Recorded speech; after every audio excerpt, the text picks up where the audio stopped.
Episode शुरू होता है। सुबारू रो रही होती है क्योंकि कावरो को नीचे गिर गई थी।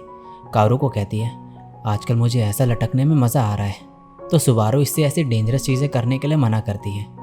कावरो को इसे चुप कराते हुए कहती है, तुम बहुत काइंड हो, चिंता मत करो, मैं ठीक हूँ, तुम्हें रोने की ज़रूरत नहीं सुबारू। प्रेजेंट की सुबारू ये सब याद करके रोती है और बोलती है, छोटी सी प्यारी काले लंबे बाल, चीयरफुल, स्ट्रांग और कूल, मेरी हीरो। और ये छोटी कावरुको के गले लगती हुए कहती है, काश मैं कावरुको जितनी स्ट्रांग होती। प्रेजेंट में सुबारू कावरुको को बताती है कि इसने रिंटारो को कावरुको से मिलने के लिए मना करा था। फिर ये माफ़ी मांगती है और कहती है, मैं सेल्फिश हो गई थी, मुझे माफ़ कर दो कावरुको। कावरुको बोलती है, ऐसे अचानक से सॉरी बोल के तुमने तो मुझे डरा ही दिया था। उस दिन स्कूल गेट के बाहर जो हुआ उससे मुझे चिदोरी और कीक्यू की सिचुएशन समझ आ गई थी। मेरी वजह से तुम्हें बहुत झेलना पड़ता है ना। ये कहती है, ये तुम क्या बोल रही हो। कावरुको कहती है, सुबारू तुमने वो सब रिंटारो से मुझे प्रोटेक्ट करने के लिए कहा था ना। तुम बहुत काइंड हो, सॉरी तुम्हें चिंता में डालने के लिए। ये सब सुन के सुबारू को खुद पे गुस्सा आता है। जब से इसने रिंटारो से बात की थी उस दिन से इसे डर था कि कहीं कावरुको को सब पता ना चल जाए। लेकिन सब कुछ नॉर्मल चलने के बाद इसे रियलाइज़ हुआ था कि रिंटारो ने कावरुको को कुछ नहीं बताया। और तब इसने सोचा कि कावरुको को कुछ पता ना चले तो वो भी कभी इसे हेट नहीं करेगी। लेकिन धीरे धीरे इसका गिल्ट बढ़ने लगता है, जिस वजह से इसने फाइनली कावरुको को मिलने के लिए बुलाया। सुबारू मन में बोलती है, मैं बस अपना बोझ कम करना चाह रही थी। मैं कितनी सेल्फिश पर्सन हूँ, मैं पहले जैसे ही हूँ। चाहे मैं लंबी हो गई हूँ, टफ एक्ट करने का ट्राई करती हूँ, और चाहे क्यों ना मैं अपने हीरो की नकल करके अपने बाल बढ़ा लूँ, फिर भी मैं सेम वही डरपोक इंसान हूँ जैसी मैं थी। मुझे खुद से नफरत है। ये सब सोच के सुबारू रोने लगती है और कावरुको से माफ़ी मांगती है। कावरुको इसका हाथ पकड़ती है और कहती है, सुबारू क्यों ना हम थोड़े मज़े करें, चलो कुछ देर के लिए पुराने टाइम में जाते हैं। फिर ये यहाँ पर चढ़ने लगती है और कहती है, इतने टाइम बाद ये थोड़ा डरावना लग रहा है। सुबारू कहती है, कावरुको इससे तुम्हारी ड्रेस गंदी हो जाएगी। कावरुको कहती है, सुबारू तुम्हें याद है जब मैं मंकी बार्स में नीचे गिर गई थी? असल में उस दिन मुझे बहुत जोर से लगी थी। और क्या तुम्हें याद है तुमने उस दिन क्या कहा था? तुम मरना मत कावरुको, तुम अपना सारा दर्द मुझे दे दो। सुबारू एम्बैरेस होते हुए कहती है, मैंने ऐसा कुछ भी नहीं कहा था। कावरुको कहती है, तुम्हारे वर्ड सुन के मेरा सारा पेन चला गया था। तुम पहले भी बहुत काइंड थी। ये कहती है, नहीं मैं बिल्कुल भी काइंड नहीं हूँ, मैं बस तुम्हारे लिए प्रॉब्लम्स क्रिएट करती हूँ। तुम काइंड हो इसीलिए मुझे झेल लेती हो। कावरुको कहती है, ये सही नहीं है, तुम हमेशा ऐसी चीज़ें कहती हो कि तुम काइंड नहीं हो और पता नहीं क्या क्या बोलती हो। सुबारू सॉरी कहती है।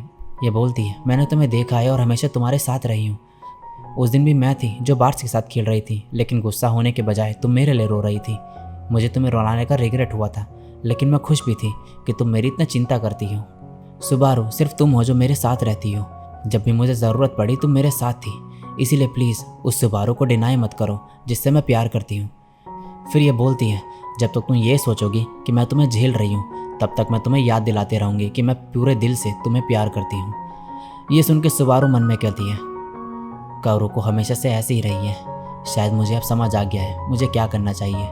ये फिर कावरुको को गले लगा लेती है और कहती है, कावरुको मैंने सुमुगी को बोला कि तुम कीक्यो में स्कॉलरशिप स्टूडेंट हो और वो चिदोरी का है तो उसे तुमसे मिलना बंद कर देना चाहिए, लेकिन मुझे पहले ये तुमसे पूछना चाहिए था। तो कावरुको तुम क्या चाहती हो? कावरुको कहती है, आई एम सॉरी सुबारू, मैं रिंटारो से मिलना चाहती हूँ। सुबारू इससे पूछती है, क्या तुम सुमुगी को पसंद करती हो? ये कहती है, हाँ मैं उससे प्यार करती हूँ। सुबारू कहती है, तुम्हें पता है जब मैंने सुमुगी को तुमसे मिलने के लिए मना करा तो उसने क्या कहा? उसने बोला, सॉरी मैं ये नहीं कर सकता। सुबारू फिर मन में बोलती है, मुझे नहीं लगता कि मैं खुद से प्यार कर पाऊंगी। मैंने कभी खुद को काइंड नहीं समझा, मुझे अभी भी मैं एक डरपोक इंसान लगती हूँ। लेकिन फिर भी कावरुको ने मुझे बोला कि वो मुझसे प्यार करती है। उसने हमेशा मुझ पर बिलीव करा, इसलिए आज के बाद कुछ भी हो जाए मैं हमेशा कावरुको पे बिलीव करूँगी और हमेशा तुम्हारी साइड रहूँगी कावरुको। और शायद किसी दिन मैं भी उस सुबारू से प्यार कर पाऊँ जिसे तुमने आई लव यू बोला, ताकि मैं भी अपना सर ऊंचा कर सकूं और प्राउडली तुम्हारे साथ चलूं। अभी दोनों घर जा रहे होते हैं, तभी कावरुको बोलती है, रिंटारो ने मुझे मैसेज किया है। सीन शिफ्ट होता है। रिंटारो ने टेक्स्ट में बोला होता है, सॉरी लेकिन मुझे कुछ बात करनी थी, क्या तुम्हारे पास टाइम होगा? इसे सुबारू से बात करनी थी, लेकिन उस तक पहुंचने का इस पर कोई रास्ता नहीं था, इसलिए इसने कावरुको को टेक्स्ट किया होता है। ये सोचता है कि यह कावरुको से उसके बारे में कैसे पूछेगा, और तभी इसे कॉल आता है। ये कहता है, मैं अभी रेडी नहीं था। फिर भी यह कॉल उठाता है। कावरुको पूछती है, क्या हुआ? ये बोलता है, उससे पहले मैं तुम्हारे टेक्स्ट सीन पर छोड़ने के लिए माफ़ी मांगना चाहूँगा। कावरुको कहती है, कोई बात नहीं, मैं भी कभी कभी भूल जाती हूँ। फिर ये बोलती है, तुम क्या पूछने वाले थे? ये कहता है मुझे एक्चुअली होशीना से बात करनी थी और इसका रीज़न। फिर ये सोचने लगता है तो काओरू को हंसती है और कहती है सुबारू मेरे बगल में ही है, लो बात कर लो। रिंटारो हैरान होता है। सुबारू पूछती है तुम्हें क्या बात करनी है। ये कहता है कैफ़े वाले दिन के बारे में। तो सुबारू इसे मिलने के लिए बुलाती है। अगले दिन स्कूल के बाद रिंटारो सुबारू से मिलने आता है। सुबारू कहती है सॉरी, मैंने तुमसे मेरे लिए टाइम निकालने के लिए कहा। ये कहता है नहीं ऐसा कुछ नहीं है, वैसे क्या तुम्हारा ऐसा यूनिफॉर्म में आना सही रहेगा। ये कहते हैं कोई बात नहीं, थैंक यू चिंता करने के लिए। फिर ये पूछती है तुम्हें क्या चाहिए। ये कहता है मुझे बागोरी से मिलने की परमिशन चाहिए। सुबारू कहती है तुम्हें पता है ना मैं उसकी मॉम नहीं हूँ। ये कहता है एक्चुअली मुझे रियलाइज़ हुआ कि उस दिन मैंने तुमसे ज़्यादा कुछ नहीं कहा। मैं समझ सकता हूँ तुम कैसा फील करती हो कि क्यों चिदोरी को हेट करते हैं, इसीलिए मेरा बागोरी से ना मिलना बेटर रहेगा। पर फिर भी मैं बागोरी से मिलना चाहता हूँ, लेकिन इससे उसके लिए प्रॉब्लम क्रिएट होगी, तो मैं तुमसे पूछना चाहता हूँ कि मैं क्या करूँ। ये कहती है क्या उस दिन मेरा रूड बिहेवियर की वजह से तुम्हें गुस्सा नहीं आ रहा। ये बोलता है बिल्कुल भी नहीं, मुझे पता है तुम बागोरी की केयर करती हो और इस चीज़ के लिए मैं तुम्हारी रेस्पेक्ट करता हूँ और तुम मुझे काइंड लगती हो, इसीलिए मुझे तुम्हारा आंसर चाहिए। मैं ऐसे पर्सन को इग्नोर नहीं करना चाहता जो सच में बागोरी की केयर करती हो, इसलिए प्लीज़ मुझे बताओ। ये सब सुन के सुबारू मन में बोलती है काओरू को जिसे तुम प्यार करती हो वो बहुत ज़्यादा ही काइंड है और मैंने ऐसे पर्सन के साथ बुरा बिहेव किया। ये रिंटारो से कहती है मैं कितनी बेवकूफ़ हूँ। फिर ये इसे बताते हैं कि इसने काओरू को सब कुछ बता दिया है। ये कहता है क्या तुमने मेरा आंसर भी उसे बता दिया। ये कहती है सुमोगी अगर तुम काओरू से स्कूल के बाहर कहीं दूर मिलो तो कोई दिक्कत नहीं होगी, बस केयरफुल रहना। तभी एक बॉल रिंटारो के पेट पे आके लगती है। ये बच्चा सॉरी कहता है और कहता है आप लोग तो वही हो ना। ये वही कैफ़े वाला बच्चा होता है। ये कहता है क्या आप ठीक हो। रिंटारो हाँ बोलता है और इसे ध्यान से खेलने को बोलता है। ये बच्चा कहता है आप दोनों उस दिन भी साथ थे, लगता है आप अच्छे फ्रेंड्स हो। ये दोनों हैरान होते हैं और पास्ट के बारे में सोचते हैं।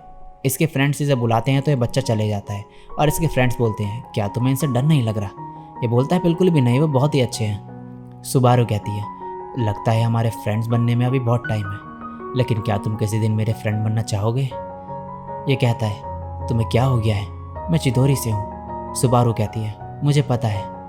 रिंटारो पूछता है होशीना क्या कुछ हुआ है। ये मुस्कुराती है और कहती है ये सीक्रेट है। और इसी के साथ ये एपिसोड यहीं पे एंड हो जाता है।